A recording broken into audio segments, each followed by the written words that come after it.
ప్రతిపక్ష పార్టీలుండి గెలిచి చూపించి ఇప్పుడు ఆ పార్టీకి ప్రధాన ప్రతిపక్ష పార్టీ అయిన ఇంకో పార్టీలుండి ఇప్పుడు కూడా గెలవనీకి తయారుగున్నా అని అంటున్నారు మన కొత్తపల్లి గీత గారు. One of the biggest constituency by the area, second largest constituency in country. But ఎంత బ్యూటిఫుల్ కాన్స్టిట్యుయెన్సీయో అన్నే కష్టాలు ఇక్కడ ఉన్నాయి. మీ నోటితో మీరే అడ్రస్ చేసింది ఇక్కడ మెయిన్ ప్రాబ్లం ఏంటి అని. అది సీరియస్ ఇష్యూ అడ్రస్ చేయవలసి. ఆ నిధుల్లో ఉన్న 10%, 20% స్టేట్ గవర్నమెంట్ పెట్టవలసింది కూడా పెట్టలేకపోవడం వల్ల ఈరోజు మనం ఇబ్బంది ఎదుర్కొంటున్నాం. 2014లో వెన్ యూ వర్ ఎంపీ, అప్పుడు మీరు చేసింది ఏంటి మాకు అని అడిగితే మీరు ఏం చెప్తున్నారు? But why did you choose to be a politician rather than a collector? First of all నన్ను ఎప్పుడు కలెక్టర్ అవ్వాలనేవారు. సో అది కూడా అయ్యా. అయిన తర్వాత ఆయన ఏం బుద్ధి పుట్టిందో తెలియదు చనిపోకముందు, నీకు ఎక్కువ సేవ చేయాలంటే నువ్వు పాలిటిక్స్లోకి వెళ్ళాలిరా, నువ్వు లోక్సభ మెంబర్ అవ్వాలి. బీజేపీకి కొంచెం నెగిటివిటీ ఉంది అనే ఒక యాంగిల్ నేను రెగ్యులర్గా వింటూ వస్తున్నా. జగన్మోహన్ రెడ్డి గారు బీజేపీ నాతోటి ఉంది అని చూపించుకోవడానికి ట్రై చేశారు. పంచిపెట్టింది గుర్తుపెట్టుకొని మరి ఓటేసే వాళ్ళు ఉంటారు, డెఫినెట్గా ఉంటారు. వీళ్ళని కన్విన్స్ చేయడం ఎట్లా మరి మీరు? టేబుల్ పైనుంచి 10 రూపాయలు ఇస్తున్నారు, కింద నుంచి 100 రూపాయలు లాగేస్తున్నారు. రాష్ట్రంలో ఎవరున్నా సరే మెడల్లో వంచి పని చేయించుకోగలిగే సత్తా నాకుంది. అండ్ ఈసారి మీరు గెలిస్తే మీకు సెంట్రల్ మినిస్ట్రీ పక్కా అంటున్నారు. What you say? One step at a time అమ్మా. I want to win this constituency first. Suman TV ప్రేక్షకులకి నమస్తే. ఏంది నా వెనకాల లొకేషన్ చూసి ఇవి ఏ కేరళకు పోయి కూర్చున్నట్టుందే, లేకపోతే ఏ ఊటీల్లో ఉన్నట్టుందే అనుకుంటున్నారు కదా? కాదు, నేను వచ్చేసిన ఎలక్షన్స్లో భాగంగా అరకుకి. ఎస్, మరి ఎవరిని కలవనీకి వచ్చినా అన్న విషయం చెప్తే మాత్రం మీ అందరికీ చెప్పాల్సిన అవసరం లేదు, మీకు అర్థమైపోయి ఉంటుంది. బట్ ఫిర్ బీ నేను చెప్తా, మీరేనుండ్రి. ఇప్పటి వరకు అంటే ప్రతిపక్ష పార్టీలుండి గెలిచి చూపించి ఇప్పుడు ఆ పార్టీకి ప్రధాన ప్రతిపక్ష పార్టీ అయిన ఇంకో పార్టీలుండి ఇప్పుడు కూడా గెలవనీకి తయారుగున్నా అని అంటున్నారు మన కొత్తపల్లి గీత గారు. సో అందుకోసమే అరకు వచ్చినాం. ఆవిడ నాతోనే ఉన్నారు, చాలా ముచ్చట్లున్నాయి, మస్తు మాట్లాడదాం పారి. నమస్తే మేడం. నమస్కారం అమ్మా. బాగున్నారా మేడం? బాగున్నానమ్మా, మీరు ఎలా ఉన్నారు? చాలా బాగున్నాను మ్యామ్. అండ్ మీ వల్ల అంటే మీ దయ వల్ల ఇంత బిజీ టైంలో ఇంత మంచి లొకేషన్కి వచ్చే అవకాశం నాకు దక్కింది. థ్యాంక్స్ అలాట్ దానికి ఫస్ట్. Most welcome. అండ్ అరకుకి వెల్కమ్, పాడేరుకి వెల్కమ్. ఎస్, కానీ నిజంగా చాలా బ్యూటిఫుల్ కాన్స్టిట్యుయెన్సీ మీది. బట్ ఎంత బ్యూటిఫుల్ కాన్స్టిట్యుయెన్సీయో అన్నే కష్టాలు ఇక్కడ ఉన్నాయి. సో వీటన్నిటిపైన మనం డిస్కస్ చేద్దాం. బిఫోర్ దాట్, మీరు చాలా రెగ్యులర్గా తిరుగుతూ ఉన్నారు. పొద్దున్న నుంచి నేను మేడం వెనకాల తిరుగుతూ ఇప్పుడు దొరికిర్రు నాకు. ఈ టైంకి ఇంత టైం ఇవ్వడానికి దొరికారనమాట. సో మొత్తం అంతా ప్రజల్లోనే ఉంటున్నారు, నాన్ స్టాప్గా తిరుగుతున్నారు.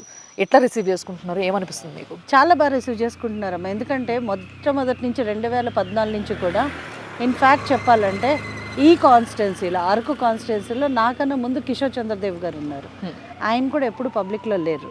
కిషోర్ చంద్రదేవ్ గారు అయిన తర్వాత, నేను ఎంపీ అయిన తర్వాత నేను ఆల్మోస్ట్ ఆల్ కాన్స్టిట్యుయెన్సీస్ అంటే ఇన్ఫ్యాక్ట్ ప్రతి అసెంబ్లీ సెగ్మెంట్లో కూడా మారుమూల ప్రాంతాల్లో కూడా నేను పర్యటించడం జరిగింది. సో అలా పర్యటించిన కారణంగా నాకు గ్రాస్ రూట్ లెవెల్ కనెక్షన్ ఉంది. ఆ గ్రాస్ రూట్ లెవెల్ కనెక్షన్ ఈరోజు నాకు బ్లెస్సింగ్ అయింది. అండ్ ఎంపీగా లేనప్పుడు కూడా, కోవిడ్ వచ్చినప్పుడు కూడా నేను ఇక్కడ ఫుడ్ గ్రెయిన్స్ పంచిపెట్టడం కానీ, వాళ్ళకి బట్టలు అంటే చాలా సౌకర్యాలు లేకుండా కనీసం తిండికి కూడా నోచులేని పరిస్థితి ఉన్న టైంలో వారికి కాయగూరలు, తర్వాత షుగర్ అని, తర్వాత బియ్యం అని, అట్లాగా రకరకాలుగా నేను హెల్ప్ చేయడం జరిగింది. అప్పుడు వచ్చినప్పుడు కూడా చాలామంది అడిగితే మీ ఎంపీ ఎవరని చాలామంది అడిగితే కొత్తపల్లి గీత అని అన్నారు. ఎందుకంటే నెక్స్ట్ ఎవరు ఎంపీ వచ్చినా కూడా ఆవిడెవరో తెలియదు వీళ్ళకి. బేసికలీ గొట్టేటి మాధవి గారు ఎంపీగా ఉన్నారు మొన్నటి వరకు. ఆవిడ దేవుడి గారు అమ్మాయి. యాక్చువల్లీ వాళ్ళ ఫాదర్ దేవుడి గారు అని సిపిఎంలో ఉండేవారు. ఆయన దేవుడి గారు నిజంగా దేవుడే. నేను ఇంతకు ముందు కూడా వైఎస్ఆర్సీపీలో జాయిన్ అవ్వమని నేను అడిగాను. అప్పుడు అడిగితే ఆయన నా ప్రిన్సిపల్స్ కుదరవమ్మా నేను జాయిన్ అవ్వను అన్నారు. కానీ ఆయన అప్పుడు పోటీ చేసినప్పుడు నేను ఎంపీగా చేశాను. అసలు నిజంగా ప్రతిపక్ష పార్టీలో ఉన్న వ్యక్తుల గురించి, వాళ్ళ పేరెంట్స్ గురించి ఇంత పాజిటివ్గా మాట్లాడే లీడర్ని నేను ఇప్పుడే చూస్తున్నాను. నిజంగా అంటే మంచోళ్ళు చెప్పాలి. చాలా సూపర్గా మాట్లాడుతున్నారు మీరు ఈ విషయంలో. అండ్ నిజంగా చాలా పెద్ద constituency, one of the biggest constituency by the area, second largest constituency in country. Yes. So first లార్జెస్ట్గా మనము మల్కాజ్గిరిని పిలుస్తాం. Ladakh. Malkajgiri only population wise, population but area wise Area wise, this is the largest. Okay, area wise మాత్రం this is the largest constituency. So ఇలాంటి కాన్స్టిట్యున్సీలో తిరగడం చాలా కష్టం. అండ్ ఇంకోటి ఏంటంటే అన్ని మౌంటైన్స్ అండ్ వ్యాలీస్. ఈ ఏరియా ముఖ్యంగా ఆడవాళ్ళు తిరగడం ఇంకా ఇంకా కష్టం. సో ఎట్లా సాధిస్తున్నారు అసలు మీరు? చాలా కష్టం అమ్మ ఈ కాన్స్టిట్యున్సీ, ఎందుకంటే బేసికల్లీ ఎమ్యూనిటీస్ ఏమీ ఉండవు, ఉండడానికి కూడా ఎక్కడ అవకాశం ఉండదు. ఇల్లు కూడా డిస్ట్రిబ్యూట్ చేసినట్టు 10 ఇళ్ళు 15 ఇళ్ళు ఉంటాయి, మీరు చూస్తుంటే కూడా ఎక్కడ గ్రూప్ ఆఫ్ హౌసెస్ కూడా లేవు. అండ్ ఇక్కడ మున్సిపాలిటీస్ కూడా మాకు ఇటుపక్క అల్లూరు సీతారామరాజు జిల్లాలో అయితే ఒక మున్సిపాలిటీ కూడా లేదు. ఇన్ఫ్యాక్ట్ అన్నీ కూడా గ్రామ panchayats. So village to village వెళ్ళడానికి ఒక 20-30 కిలోమీటర్స్ డిస్టెన్స్ కూడా ఉంటుంది. అవును. ఇన్ఫ్యాక్ట్ లేడీస్కి చాలా రకాలైన ప్రాబ్లమ్స్ కూడా ఉంటాయి, వాష్రూమ్స్ అని, లేకపోతే అట్లీస్ట్ ఒక 10 నిమిషాలు ఎక్కడైనా ఆగాలన్నా కూడా అసలు సౌకర్యం ఎక్కడ ఉండదు. సో సో ఇప్పటి వరకు నేను ఇంతమంది లీడర్లను చూసినా కానీ ఏ లీడర్కి కూడా లేనిది ఈవిడికి ఉన్నది ఒక carry van. Yes, carry van carry చేసే సెలబ్రిటీస్ని చాలా మందిని చూసినాం కానీ లీడర్స్ని మాత్రం నేను ఎవరిని చూడలేదు. భలేవరే అదేం లేదు. బట్ యాక్చువల్లీ 2014లో కూడా నేను క్యారవాన్ పెట్టుకున్నాను, ఓన్లీ ఎలక్షన్ టైంలో పెట్టుకున్నాను. ఇప్పుడు కూడా ఓన్లీ ఎలక్షన్ టైంలోనే పెట్టుకున్నాను 40 డేస్కి. ఎందుకంటే అసలు ఎక్కడైనా సరే వాష్రూమ్స్ వాడడానికి కూడా ఇక్కడ ఏం దొరకదు. మీరు చూసారు, మీరు వచ్చినప్పుడు ఎంత ఇబ్బందిగా ఉంటుందో. అండ్ క్రౌడ్ ఫుల్గా ఉంటుందేమో, లేడీస్కి చాలా ఇబ్బందికరమైన సిచ్యువేషన్ ఉంటుంది. సో దానికోసం నేను అది in fact I don't travel in that. అది నేను ఎక్కడికి వెళ్తే అక్కడికి వెళ్ళి అక్కడ వెయిట్ చేస్తారు నార్మల్లీ. ఇప్పుడు ఇక్కడ ఉన్నప్పుడు ఇక్కడ ఉన్నారు, తర్వాత ఇప్పుడు ఆటోమేటిక్గా మేము వెళ్ళిపోతాం వైజాగ్. అండ్ రేపు మార్నింగ్ పార్వతీపురం వెళ్తాం. సో పార్వతీపురం అవుట్స్కర్ట్స్లో పెడతారు. Only I just use it as a washroom and basically ఒక 10 minutes బ్రేక్కి తప్పితే I don't travel in caravans. నిజంగా ఆ కష్టం ఉంది కాబట్టి కాన్స్టిట్యున్సీస్లో మీకు అది తప్పదు. బట్ దీన్ని బట్టి మీ నోటితో మీరే అడ్రస్ చేసిండ్రు ఇక్కడ మెయిన్ ప్రాబ్లం ఏంది అని. అంటే చాలామంది ఆడవాళ్ళకి వాష్రూమ్స్ లేవు, ఇంటికి ఒక వాష్రూమ్ ఉండాలి అని చెప్పేసి firstly Swachh Bharat machine. Yes, so ఆ మిషన్లో బీజేపీ ఫస్ట్ స్టార్ట్ చేసింది. సో ఈ బాధ్యత చాలా పెద్దది మీ పైన ఉంది ఇప్పుడు. మరి ఎస్ అమ్మా, నేను లాస్ట్ టైం కూడా కొన్ని విలేజెస్ పర్యటించినప్పుడు, ఇన్ఫ్యాక్ట్ లోపల నేను అరకు పార్లమెంట్లో, అరకు అసెంబ్లీలో, అలాగే అనంతగిరి లోపల విలేజెస్లోకి వెళ్ళినప్పుడు చాలా చోట్ల అసలు స్వచ్ఛ భారత్ నిధులు అక్కడ డ్రా చేసేసి కూడా వాష్రూమ్స్ లేని పరిస్థితి చాలా చూసాను. Oh my God. అండ్ నాకు అదే ఆశ్చర్యం అనిపించింది, ప్రతి గ్రామంలో మనము స్వచ్ఛ భారత్ టాయిలెట్స్ ఇచ్చాము కదా, ఎందుకు లేదు అని అడిగితే సరిగ్గా అక్కడ అంటే కాంట్రాక్టర్స్ కూడా కొంతమంది మోసం చేయడం జరిగింది గవర్నమెంట్ని కూడా. ఎందుకంటే స్వచ్ఛ భారత్ టాయిలెట్స్ కట్టామని చెప్పి జియో ట్యాగింగ్ పెట్టి కూడా తీసేసుకున్నారు, కానీ టాయిలెట్స్ లేవు. ఓకే. సో చాలా చోట్ల లేవయ్యి. అది సీరియస్ ఇష్యూ, నేను అడ్రస్ చేయవలసింది. బికాజ్ నరేంద్ర మోదీ గారు ప్రతి మహిళకు అది బేసికల్లీ అభిమానానికి, ఎందుకంటే బయటికి వెళ్ళడం అన్నది చాలా బ్యాడ్ అని. కానీ ఇప్పుడు చూస్తే ఏ గ్రామాల్లో నేను చూస్తున్నాను, హ్యామ్లెట్ విలేజెస్లో ఎక్కడా కూడా వాష్రూమ్స్ లేవమ్మా. వాష్రూమ్స్ అనేది అసలు వాష్రూమ్కి వెళ్ళాలంటే కూడా చాలా ఇబ్బందికరమైన పరిస్థితి లేడీస్ ఎదుర్కొంటున్నారు. కాబట్టి అది సీరియస్ ఇష్యూ, అడ్రస్ చేయవలసి. సో నెక్స్ట్ టైంకి మీరు ఇట్లా క్యారీ చేస్తారా? నెక్స్ట్ టైంకి I think infrastructure should be ready by that time. And 100% caravan carry చేయకుండా ఉండే అవకాశం రావాలని నేను కోరుకుంటున్నాను. ఓకే. కానీ ఈ కాన్స్టిట్యున్సీ కూడా చాలా రూరల్ కూడానమ్మా, ఎందుకంటే we have to travel long distance. నాకు మీటింగ్ 2 గంటలు అటెండ్ అయితే నా ట్రావెల్ 8 to 9 hours ట్రావెల్ ఉంటుంది. 4 hours going, 4 hours coming. So అక్కడ కూడా దారిలో కూడా ఇబ్బందులు ఉంటాయి. వీ కాంట్ గో, ఎవరినన్నా ఇంటికి వెళ్ళి మళ్ళీ వాష్రూమ్ అని అడగలేము. సో ఈ ఏరియాలో ముఖ్యంగా నేను కనుక్కున్నప్పుడు తెలిసిన ప్రాబ్లమ్స్లో వాటర్, తాగునీరు అనేది పెద్ద ఇష్యూ. దానివల్ల పాపం ప్రతిసారి ఎవరికో ఒకరికి ఏదో ఒకటి డయేరియా కావచ్చు, ఫీవర్స్ కావచ్చు, ఏదో ఒకటి వైరల్ ఫీవర్స్, ఇట్లాంటివి ఏవో ఒకటి అటాక్ అవుతూనే ఉన్నాయి. This has been a very big problem since a long time. So దీన్ని మీరు ఎట్లా నిర్మూలించబోతున్నారు?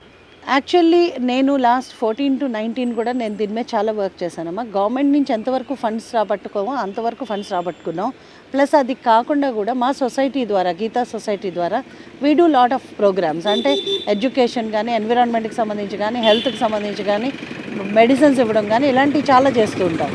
సో నేను పర్టికులర్లీ వాటర్ అన్నది బేసిక్ కన్సర్న్గా తీసుకుని ఆల్మోస్ట్ నేను నా సొసైటీ నుంచే 1000 బోర్వెల్స్ వరకు ఇవ్వడం జరిగింది అప్పుడు.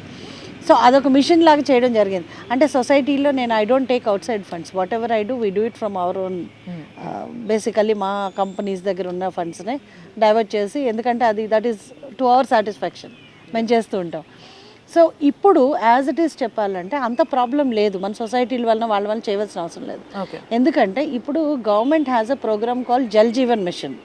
జల్ జీవన్ మిషన్లో ప్రతి ఇంటికి ట్యాప్ ఉండాలి అన్నది నరేంద్ర మోదీ గారి సంకల్పం. కానీ ఇక్కడ గ్రామాలకి నీరు లేని పరిస్థితి ఉంది. ఎందుకంటే ఆ నిధుల్లో ఉన్న 10%, 20% స్టేట్ గవర్నమెంట్ పెట్టవలసింది కూడా పెట్టలేకపోవడం వల్ల ఈరోజు మనం ఇబ్బంది ఎదుర్కొంటున్నాం. సో ఖచ్చితంగా జల్ జీవన్ మిషన్ ద్వారా నరేంద్ర మోదీ గారు ఏదైతే సంకల్పించారో ఆ జల్ జీవన్ మిషన్లో ఎవ్రీ మైన్యూట్ డ్రాప్ కూడా ప్రజలకు చేరేటట్టు 100% కృషి చేయాలన్నది నా సంకల్పం. సో ఈసారి మిమ్మల్ని గెలిపిస్తే ఈ ప్రాజెక్ట్ స్టార్ట్ చేయబోతున్నారు మీరు? 100%. అంటే మై లైవ్లీహుడ్సే ప్రాబ్లం కాబట్టి first we start with basic communities. Okay. And మీరు యూ బీయింగ్ ట్రైబ్ లేడీ, ఇక్కడ చాలామందికి ముఖ్యంగా చెప్పాలంటే ట్రైబల్స్లో ఫస్ట్ నుంచి ఉన్న ప్రాబ్లం ల్యాక్ ఆఫ్ ఎడ్యుకేషన్. చదువు లేకపోవడం, నాలెడ్జ్ లేకపోవడం అనేది చాలా విధాలుగా వాళ్ళ లైఫ్ స్టైల్ని, వాళ్ళ హెల్త్ని, వాళ్ళ యూనో రేంజ్ ఆఫ్ లివింగ్ని, ఇవన్నిటిని కూడా ఎఫెక్ట్ చేసింది. తరతరాలుగా ఎఫెక్ట్ చేస్తూ వస్తూనే ఉంది ఇప్పటికీ కూడా. సో ఈ లైఫ్ని మార్చాలి అని అంటే మీలాంటి ఒక లేడీ కావాలని వాళ్ళు కోరుకుంటే డెఫినెట్లీ మిమ్మల్ని గెలిపిస్తారు. అప్పుడు మీరు ఏ విధంగా వాళ్ళ లైఫ్ని మార్చబోతున్నారు? నా ఎజెండాలోనమ్మా I have 5 points which are very important. ఇప్పుడు ప్రస్తుతం ఉన్న సిచ్యువేషన్లో అరకు కాన్స్టిట్యున్సీలో ఎంత వెనకబడిపోయిందంటే, అంటే నార్మల్లీ అన్ని చోట్ల మేము ఈ కంపెనీలు తీసుకొస్తాము, ఈ ఐటీ తీసుకొస్తాము, ఇది చేస్తాము అంటే we have to talk about development. కానీ అరకు ప్రాంతంలో పరిస్థితి ఎట్లా ఉందంటే ప్రజల జీవన విధానాన్ని మెరుగుపరచవలసిన అవసరం ఉంది. మనం చూస్తే ఈరోజు కనీసం ఫుడ్, షెల్టర్, క్లోదింగ్ ఈ 3 చాలా ఇంపార్టెంట్. కానీ అవి కూడా నోచుకోలేని పరిస్థితి ఈరోజు గ్రామాల్లో ఉంది. సో నేను ఈరోజు మేనిఫెస్టోలో ప్రథమంగా 5 పెట్టుకున్నాను. 1, ప్రతి ఒక్కరికి సొంతింటి కళ నెరవేరాలి. 2, విద్య అందరికీ అందాలి. ఎందుకంటే ఈరోజు ప్రైమరీ స్కూల్స్ మూసేశారు, బెస్ట్ అవైలబుల్ స్కూల్స్ మూసేశారు. అసలు గ్రాస్ రూట్ లెవెల్లో అంటే గ్రౌండ్ లెవెల్లో పర్టికులర్లీ చిన్నపిల్లలకి ఎడ్యుకేషన్కి వెళ్ళాలంటే 5 kilometers 10 kilometers వెళ్ళవలసిన పరిస్థితి ఈరోజు ఏర్పడింది. స్కూల్స్ పునరుద్ధరణ చేయవలసిన అవసరం ఉంది. అలాగే సెంట్రల్ గవర్నమెంట్ ఈరోజు ఏకలవ్య స్కూల్స్ చాలా స్కూల్స్ ఇచ్చారు, అవి కూడా ఇంకా పెంపొందించడంలో మనకి ఈరోజు ఉపయోగపడుతుంది. సో అదొకటి. రెండోది వైద్యం. ఇప్పటికీ కూడా డోలో మొత్తం తప్పట్లేదు. ఎందుకంటే డోలీల్లో మోసి తీసుకొస్తున్నారు. రోడ్ కనెక్టివిటీ సరిగ్గా లేకపోవడం వల్ల అయితేనే, అంబులెన్సెస్ లేకపోవడం అయితేనే, ప్రైమరీ హెల్త్ సెంటర్స్ వీళ్ళు అందుబాటులో లేకపోవడం వల్ల అయితేనే. సో ఇప్పుడు నా ఉద్దేశం ఏంటంటే ప్రధానమంత్రి గారు ఏదైతే ఎవ్రీ 2 kilometers ఒక ప్రాథమిక వైద్య కేంద్రం ఉండాలి అన్నారో, వైద్య కేంద్రం ఇక్కడ ఉన్నా కూడా మందులు ఉండట్లేదు, మందులు ఉన్నా కూడా డాక్టర్లు ఉండట్లేదు. సో డాక్టర్స్ కూడా ఎమ్యూనిటీస్ కల్పిస్తే తప్పితే ఏ డాక్టర్స్ ఉండరు ఇక్కడ. సో దాని మీద వర్క్ చేయాలన్నది నా 3వ ఎజెండా. 4వ ఎజెండా యువతకు ఉపాధి. ఈరోజు యువతి కంప్లీట్గా నిర్వీర్యం అయిపోయిన పరిస్థితి చూస్తున్నాం మనం. ఎందుకంటే యువకులకు ఉద్యోగాలు లేవు, ఉపాధి కల్పన లేదు. సో రెండింటి మీద మనం కాన్సన్ట్రేట్ చేయకపోతే మనకున్న ఏదైతే డెమోగ్రఫిక్ డివిడెంట్ అనుకుంటున్నామో, యూత్ మనకి ఎక్కువ ఉన్నారు, మన దేశానికి అదే బలం అనుకుంటున్నాం, అదే బలహీనతగా మారే అవకాశం ఉంది.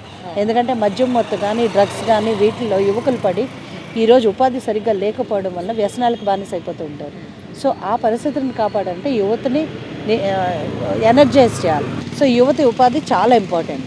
And last and final but not final one, not the last one, నా మనసుకు దగ్గరగా ఉన్నది మహిళా సాధికారిత.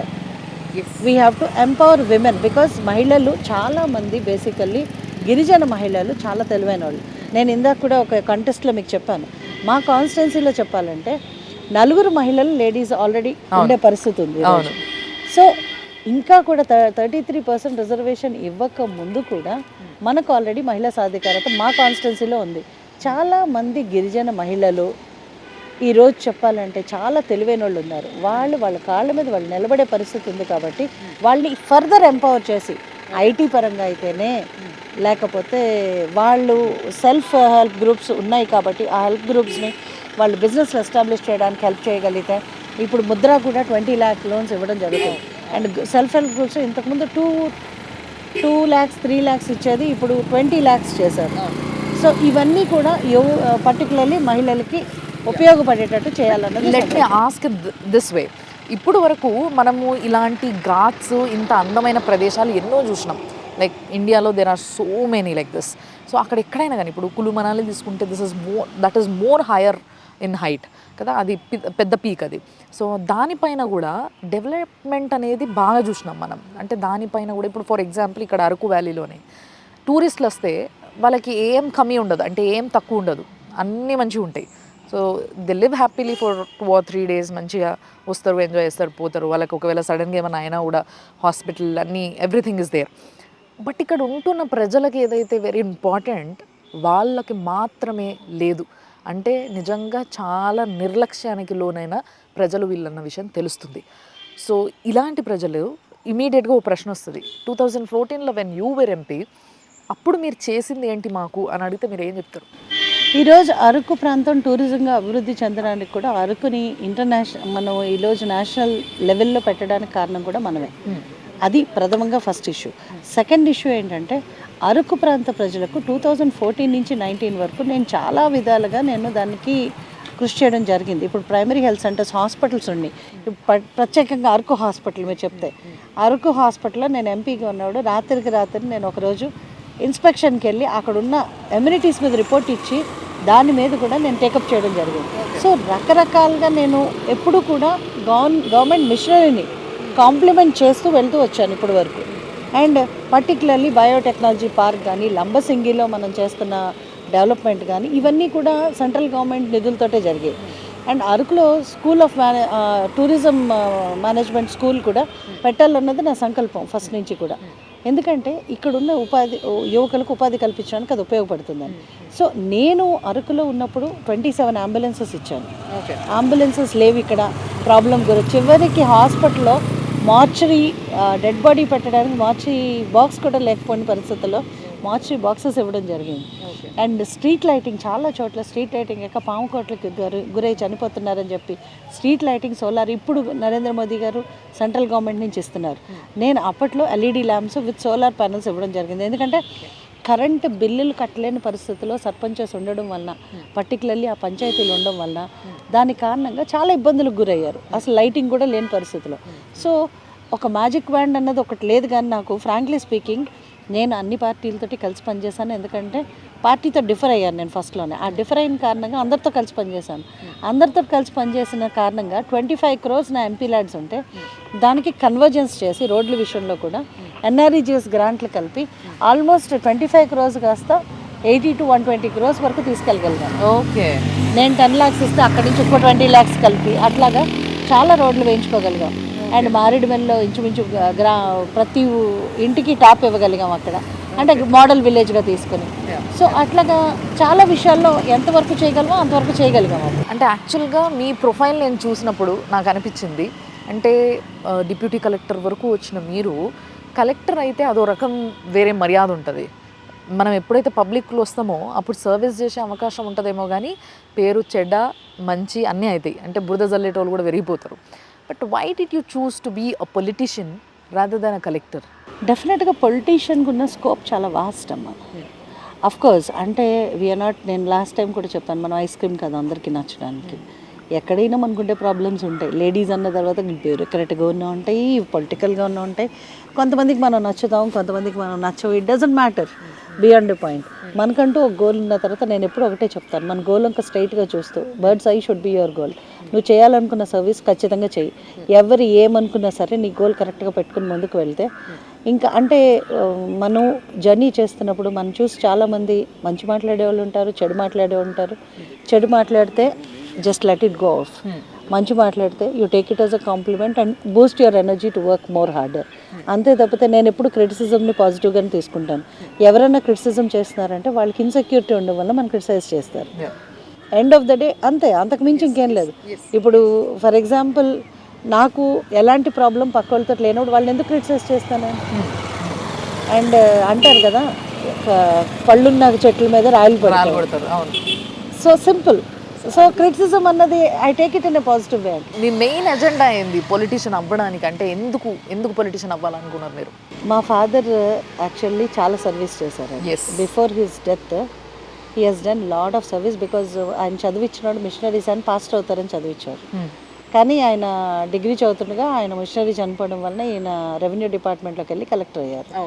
సో నేను ఎప్పుడు కూడా ఇన్స్పిరేషన్ మా ఫాదర్ నుంచే తీసుకున్నాను. ఎందుకంటే ఆయన ఒకటే మాట చెప్పారు, end of the day what you carry is not what you earn. What you carry is satisfaction to your soul. మా ఫాదర్ చనిపోయినప్పుడు ఒక్కరోజు డెడ్ బాడీ పెడితే 10,000 మంది వచ్చారు. వచ్చి అయ్యగారు మాకు దిక్కెవరు అని ఏడ్చారు. సో ఇంట్లో కుటుంబ సభ్యుల కన్నా బయట వాళ్ళు ఫీల్ అయ్యారు ఆ బాధని. సో అంతకన్నా లైఫ్లో ఎవరికి ఏది గాడ్ హ్యాస్ బ్లెస్డ్ మీ అండి. ఇన్ఫ్యాక్ట్ నాకు అనిపిస్తూ ఉంటుంది ఎంతోమంది కన్నా భగవంతుడు నన్ను ఇన్ఫ్యాక్ట్ చాలా బ్లెస్ చేశారు. I have got a good family, I got a good husband, I got excellent children. ఎట్లా సపోర్ట్ చేస్తారు మీ హస్బెండ్ కానీ మీ పిల్లలు వెరీ కానీ? మచ్ అండి. అసలు నేను ఈరోజు whatever I'm is because of my family. I keep telling everybody behind every successful man there is a women అంటారు, but behind every successful women there is an entire family supporting her. Wonderful. So my family is my strength. So వాళ్ళు and god has bless me financially also. We all face struggles in life. కొన్ని పడుతూ ఉంటాం, కొన్ని లేస్తూ ఉంటాం, ఉంటాయి అన్నీ. ఏమీ లేకపోతే లైఫ్ ఈజ్ లైక్ చప్పగా ఉంటుంది. So we face struggle, we face battles, but we stood strong. How do you face the battle is very important. Everybody faces battle. You face it, I face it. Yeah. So how we stood strong, how we could manage ourselves, how we could conduct ourselves matters. So నా goal ఏంటంటే దేవుడు నాకు ఇచ్చిన హ్యాపీనెస్ని I want to spread it to the entire humanity or particularly the area which I belong to. ఈ గిరిజన ప్రాంతంలో particularly వెనకబోయింది కాబట్టి నాన్నగారు ఒకే మాట చెప్పారు చనిపోక ముందు కూడా, అందరికీ అందరూ సర్వీస్ చేస్తారమ్మా, పేదవాళ్ళకి ఎవరు సర్వీస్ చేయరు, పేదవాళ్ళకి మన గిరిజనులకి నీకు వీలున్నంత సర్వీస్ చేయని అడిగారు. Okay. So my father's goal was to see me as a Lok Sabha member, that not as anything else. ఆయన నువ్వు ఎమ్మెల్యే అయిపో, మినిస్టర్ అయిపో అని కూడా అన్నారు. ఎందుకో లోక్సభకి వెళ్ళు అని అన్నారు. నువ్వు లోక్సభకు పోటీ చేయాలి. అప్పట్లో భద్రాచలం చనిపోకముందు ఎందుకు అన్నారు తెలియదు. ఫస్ట్ ఆఫ్ ఆల్ నన్ను ఎప్పుడు కలెక్టర్ అవ్వాలనేవారు. సో అది కూడా అయిన తర్వాత ఆయన ఏం బుద్ధి పుట్టిందో తెలియదు చనిపోకముందు, నీకు ఎక్కువ సేవ చేయాలంటే నువ్వు పాలిటిక్స్లోకి వెళ్ళాలిరా, నువ్వు లోక్సభ మెంబర్ అవ్వాలి అని. So daddy should be happy. Daddy soul should be happy definitely. Yes, I always feel that his blessings, నా పేరెంటల్ బ్లెస్సింగ్స్ నాకు ఎప్పుడు ఉన్నాయని నేను ఎప్పుడు ఫీల్ అవుతాను. యా, బట్ ఒక్కటి మ్యామ్, కంపారిటివ్లీ 2 తెలుగు రాష్ట్రాల్లో తెలంగాణలో as far I have seen బీజేపీకి మంచి ఫెచ్ ఉంటుంది అక్కడ. అంటే లైక్ ముఖ్యంగా సెంట్రల్ ఎలక్షన్స్ వచ్చినప్పుడు ఓట్లు వేసేస్తారు అక్కడ. అది మనం చూసినాం, గతంలో చూసినాం, ఇప్పుడు కూడా చూస్తున్నాం. బట్ తెలంగాణతో పోల్చుకుంటే ఆంధ్రాలో బీజేపీకి కొంచెం నెగిటివిటీ ఉంది అనే ఒక యాంగిల్ నేను రెగ్యులర్గా వింటూ వస్తున్నా. అంటే బీజేపీకి ఎందుకు నెగిటివిటీ ఉంది అనేది మీరే చెప్పండి. I know the reason, but I want you to. బీజేపీకి నెగిటివిటీ ఏమీ లేదమ్మా, that is a created negativity. Okay. ఏంటంటే జగన్మోహన్ రెడ్డి గారు బీజేపీ నాతోటి ఉంది అని చూపించుకోవడానికి ట్రై చేశారు. Central government definitely should support the state government, because state government ఎవరైనా సరే we are elected by the people. So as far as morality is concern, ఆంధ్రప్రదేశ్ని మోదీ గారు సపోర్ట్ చేశారు. Because the only thing is 151 seats వచ్చిన తర్వాత గవర్నమెంట్కి support చేయాలి కాబట్టి సపోర్ట్ చేశారు. కానీ there is no agenda in this. ప్రజలు ఎన్నుకున్న ప్రభుత్వాన్ని డెమోక్రటిక్గా సపోర్ట్ చేయాలి, చేశారు. మమతా బెనర్జీకి చేస్తారు, ఆ మాటకు వస్తే స్టాలిన్ కూడా చేస్తారు. Because you know end of the day they are. ఇప్పుడు Revanth Reddy he attended meeting along with Narendra Modiji. కాంగ్రెస్కి చేస్తున్నారా అట్లా అని? అట్లా కాదు కదా. They respect the verdict of the people. Respect చేస్తే దాన్ని కొంతమంది ఎలాగంటే అవుట్ రైట్లీ మాకు సపోర్ట్ చేస్తున్నారు, మేము తప్పు చేసినా మాకు సపోర్ట్ చేస్తారు అన్న ఒక రాంగ్ మెసేజ్ పబ్లిక్లో కమ్యూనికేట్ అయింది. ఓకే. కానీ ఆ మెసేజ్ కాదు అని చెప్పడానికి మేము ప్రతిసారి ప్రయత్నించినా కూడా కొన్ని సిచ్యుయేషన్స్లో అది రాంగ్ మెసేజ్ వెళ్ళడం వలన కొంచెం జనాలు ఎందుకు అట్లాగా ఆయనన్ని కేసుల్లో చేస్తున్నారు, అంతే బాధించారు, మరి అలాంటప్పుడు 150 సీట్లు ఎలాగిచ్చారు ప్రజలు? చిన్న మైనస్ పాయింట్ అదొక్కటే తప్పితే. బట్ నరేంద్ర మోదీ గారు అంటే ఆంధ్రప్రదేశ్ ప్రజలు, దేశ ప్రజలకి అందరికీ చాలా ప్రేమ ఉంది. ఈరోజు నరేంద్ర మోదీ గారు లాంటి పొలిటీషియన్ ఎవరు లేరని చెప్పి, అసలు నరేంద్ర మోదీ గారు అంటే ప్రేమ లేని వ్యక్తి ఎవరు లేరని చెప్పాలి ఆంధ్రప్రదేశ్లో కూడా. ఎందుకంటే ఈరోజు ఇళ్ళు ఇచ్చిన, 5 కేజీలు బియ్యం ఇచ్చిన, ఏమి ఇచ్చినా అది నరేంద్ర మోదీ గారి పథకమే. అసలు మీరెందుకు మారాల్సి వచ్చింది ma'am, like YCP to BJP? That is an old story అమ్మా. I know the reason, but అంటే సింపుల్ ఒక వర్డ్లో చెప్పాలంటే అభిమానాన్ని అమ్ముకోలేక, అభిమానాన్ని వదులుకోలేక 100% I wanted to have my own liberty of thought and expression. So because of that, I could not survive in YSRCP, so I had to leave the party. So మీకు బీజేపీలో full Liberty? Yes, 100%. BJP is a very democratic. Internally, we have a lot of democracy, and it is a party which will encourage somebody who has got that zeal to work. I'm working under the mentorship of Modi ji because it's like he's a leader, he's a true leader who cares for the people. మామూలుగా ప్రతి ఒక్కళ్ళు ఏదో మాట్లాడతారు ఏదో చేస్తారు కానీ ఎప్పుడు ఆయన 24 గంటలు ప్రజలకి ఏమి కావాలి, ప్రజలకి ఏమి చేస్తే మంచి జరుగుతుంది అని ఆలోచించే లీడర్ ఈ దేశంలో ఎక్కడైనా ఉన్నారంటే అది నరేంద్ర మోదీ గారు ఒక్కరే. ఇలాంటి లీడర్ రాలేదు ఇప్పటి వరకు చరిత్రలో, రాబోరు కూడా. బట్ ఈసారి ఇట్స్ నాట్ జస్ట్ బీజేపీ ఇక్కడ ముఖ్యంగా ఈ ఎలక్షన్స్కి కూటమి ఇది. ఈ కూటమి మీకు ఎంతవరకు వర్కౌట్ అవుతుంది అన్న నమ్మకం ఉంది మీకు? 100% అండి. ఎందుకంటే రాష్ట్రం ఈరోజు అన్ని విధాలుగా నష్టపోయింది. రాష్ట్రం ఇంకో 20 సంవత్సరాలు వెనక్కి వెళ్ళిపోయిన పరిస్థితి చూస్తున్నాం మనం. అండ్ సెకండ్ థింగ్ ఏంటంటే అభివృద్ధి కంప్లీట్గా కుంటుపడిపోయింది. సంక్షేమం పేరుతో ప్రజలు మోసం చేస్తూ అది కూడా సెంట్రల్ గవర్నమెంట్ ఇచ్చిన గ్రాంట్తో కాలయాపన జరుగుతుంది. క్యాపిటల్ కట్టలేక మూడు బుక్కలాట ఆడడం జరిగింది. ఓకే, దీన్ని ఇట్లా చెప్దాం మనం. అంటే ప్రతిసారి నేను అందరు పొలిటీషియన్స్ని మీరు చేసింది ఏంది అని అడుగుతా. ఓకే, జనాలకి మీరు చెప్పండి, ఏ 5 ప్రామిసెస్ బ్రేక్ చేయడం వల్ల వైసీపీ 5 ప్రామిసెస్ బ్రేక్ చేయడం వల్ల ఈసారి బీజేపీని గెలిపియాలి లేదా మీ కూటమిని గెలిపియాలని మీరు కోరుకుంటున్నారు, అది చెప్పండి. అన్ని విధాలండి. ఇంకా నేను చెప్పాలంటే 5 ప్రామిసెస్ బ్రేక్ చేసిందంటే ఫస్ట్ ప్రామిస్ ఏంటంటే ప్రజల అభివృద్ధిని కోరుకునే ప్రభుత్వం ఉండాలి. స్టేట్ గవర్నమెంట్ రావడం డిస్ట్రక్షన్తో స్టార్ట్ చేసి కన్స్ట్రక్టివ్గా కనీసం సరి అయిన రోడ్లు కూడా వేయకుండా, కనీసం ఎమ్యూనిటీస్ కూడా క్రియేట్ చేయకుండా, అసలు ఉద్యోగ అవకాశాలు జాబ్ క్యాలెండర్ అన్నారు. అసలు జాబ్సే లేవు. క్యాలెండర్ మాట దేవుడు ఎప్పుడు యువతని కంప్లీట్గా నిర్వీర్యం చేసేసారు. Point number 1. మహిళల మీద దాడులు. Point number 2. పాయింట్ నెంబర్ 3, మద్యపాన నిషేధం చేసి నేను ఓట్ల కోసం వస్తానన్నారు. ఈరోజు 20 సంవత్సరాలకి సరిపడిన మద్యం మొత్తం తాకట్టు పెట్టేసి డ్రోన్ తెచ్చుకోవాల్సి వచ్చింది. ఈరోజు ప్రభుత్వ భవనాలు, కలెక్టరేట్లు తాకట్టు పెట్టడానికి మన తలకాయలు తప్పితే ఏం మిగల. రాష్ట్రం అప్పులు కుప్పగా మార్చేశారు. గత వాళ్ళు 2 లక్షలు కూడా జరిగినాయి కదా మేడం. 2 లక్షలు చేస్తే వీళ్ళు 11 లక్షలు చేయడం జరిగింది దాన్ని. అండ్ రెండోది ఏంటంటే అభివృద్ధి అన్నది లేకపోవడం వల్ల దెర్ ఇస్ నో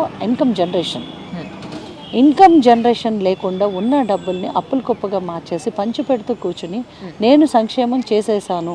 ఆ పంచి పెట్టడం కూడా వాళ్ళ సొంత వాళ్ళకి, చివరికి కాంట్రాక్టర్స్కి కూడా బిల్స్ ఇవ్వలేని ప్రభుత్వం, ఎంప్లాయీస్కి సరిగ్గా జీతాలు కూడా ఇవ్వలేని ప్రభుత్వం. 15వ తారీఖు ఇక్కడ ఒక పాయింట్ ఉంది మ్యామ్, మీరే చెప్తున్నారు పంచి పెడుతున్నారు.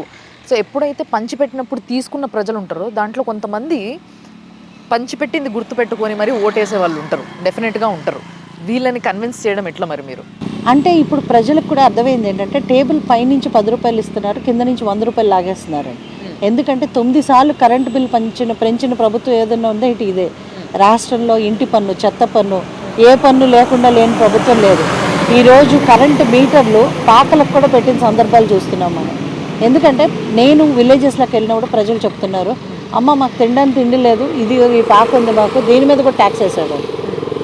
సో నువ్వు ఇస్తుంది రూపాయి అయితే తీసుకుంటుంది 100 రూపాయలు. సో ప్రజలకు కూడా అది అర్థమవుతుంది. ఆటోలకు 10,000 ఇస్తున్నారు. ఏంటది చలాన్స్ రాస్తారట. ఏంటంటే ఆటోలో డెఫినెట్గా 3 ఎక్కరు, 4 ఎక్కుతారు. ముందు సీట్ పక్కన కూడా ఒకళ్ళు కూర్చుంటారు. ఒక్కొక్క రోజు చలాన్ 1500 పడుతుందట. తను ఇచ్చే సంవత్సరానికి 10,000 అయితే వాళ్ళు నెలకి 15,000 చలాన్లు కడుతున్నారు. అంటే దోపిడీ ఏ సిచ్యువేషన్లో ఉందంటే చివరికి ఈరోజు మనం చూస్తేనండి మద్యం ప్రైవేటీకరణ పక్కన పెట్టి మొత్తం గవర్నమెంట్ కంట్రోల్ చేసి డిజిటల్ ట్రాన్సాక్షన్స్ చొప్పున ప్రపంచం ఇండియా మొత్తం నడుస్తుంటే మద్యం షాపుల్లో కేవలం డబ్బులు తీసుకుని క్యాష్ తీసుకుని దోపిడీ చేస్తున్నారు. ఇది ప్రజలందరూ గమనిస్తున్నారు. అండ్ మద్యం రేట్లు ఎలా పెరిగినాయి, 3 times కాస్ట్ పెరిగిపోయింది. సో తాగేవాడు ఎలాగ మాండు, 3 రెట్లు చేసిన మాండు, 5 రెట్లు చేసిన మాండు. ఏమవుతుందంటే తాళ్ళు సహా తాకట్కి వెళ్ళిపోతే, లేకపోతే అమ్మేసే పరిస్థితి, ఆస్తులు అమ్ముకునే పరిస్థితి ఈరోజు రోజు మీదకి వచ్చిన పరిస్థితి. చాలామంది ముసలి వాళ్ళు కూడా వచ్చి నా కడుపు కొట్టాడమ్మా అని ఏడుస్తుంటే అంత దారుణంగా ఉందా పరిస్థితి అన్నది నాకు అర్థమవుతుంది. ఎందుకంటే నేను వాళ్ళకి చెప్పడం కాదు, వాళ్ళు నాకే చెప్తున్నారు. సో బట్ ఫైనలీ మ్యామ్ నిజంగా చెప్తున్నా, ఇప్పుడు వరకు నేను ఎంతమందిని కలిసినా వాళ్ళందరినీ ఎన్నో డిఫరెంట్ క్వశ్చన్స్ అడిగినా, బట్ మిమ్మల్ని అన్నీ అడగలేకపోతున్నా. ఎందుకు అని అంటే ఇక్కడ మినిమం కావాల్సినవి లేవు. ప్రజలకి మినిమం తాగడానికి నీళ్ళు లేవు, వాష్రూమ్స్ లేవు, ఒక మంచి ట్రాన్స్పోర్ట్ సిస్టమ్ లేదు. టక్కుని ఇప్పుడు వెళ్ళాలంటే ఒక బస్సు, ఊరికే వెళ్ళే బస్సులు లేవు, ఆటోలు లేవు, చాలా తక్కువగా చూస్తున్నాం ఇవన్నీ. So I completely request you, ఎందుకంటే ఇప్పుడు వరకు ఉన్న ఎమ్మెల్యేలు ఏం చేసిండ్రు అని అంటే నేను ఈరోజు వచ్చి చూసిన తర్వాత I would say just nothing. ఎవరన్నా కానీ ఏ పార్టీతో సంబంధం లేదు నాకు. ఒక్క చిన్న విషయం అమ్మ. Yeah. సెంట్రల్ గవర్నమెంట్ సప్లాన్ నిధులని ఇస్తుంది మన కాన్స్టిట్యున్సీకి. ఆ సప్లాన్ నిధులన్నీ ప్రతి రూపాయి కాన్స్టిట్యున్సీకి వాడుంటాయి. ఏ గవర్నమెంట్ అయినా సరే, నేను కామెంట్ చేస్తున్నాను అనుకోకండి, ముందు గవర్నమెంట్ కానీ ఈ గవర్నమెంట్ కానీ ఇంతకు ముందు ప్రభుత్వాలు కానీ వాడుంటాయి. ఈ పార్టీకి అమెరికాలాగా అయిపోయింది మా కాన్స్టిట్యున్సీ.